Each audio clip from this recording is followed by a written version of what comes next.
Today we're going to talk about mortgage appraisals, what they are, why they're needed, and what you as an investor or a homeowner or prospective homeowner need to know about them. So in short, when someone applies to buy a home, and applies for a mortgage, the lender, or refinance by the way as well, the lender will most likely ask for an appraisal. And I'm saying most likely because sometimes when the profile is strong, appraisals are actually waived.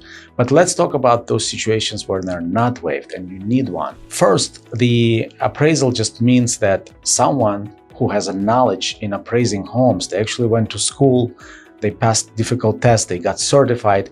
The certified appraiser will come and say, okay, in my opinion, this house or this apartment is worth X. And then that number is compared to how much you're actually paying for the house. And I'll give you an example. Let's say the purchase price is $500,000 and appraiser comes in and says, well, in my opinion, the buyer is overpaying. This house is not worth more than $450,000. So that information is good for both the lender and you as a consumer. It's not so great for the seller because obviously the value is lower.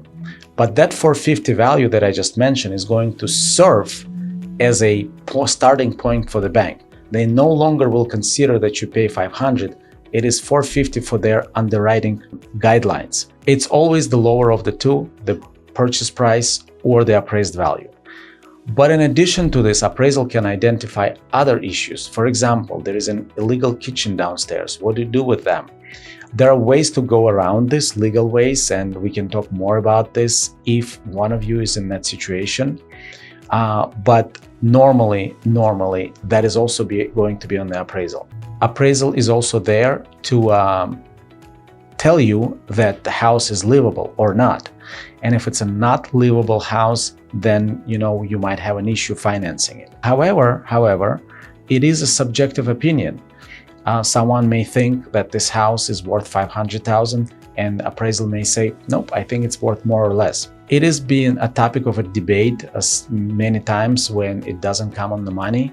There is really very little room to renegotiate it.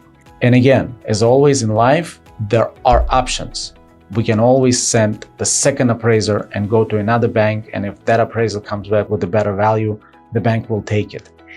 I also invite you to visit our YouTube channel for a longer video on this topic where we break down more items for you, if you want to learn about appraisals and other things.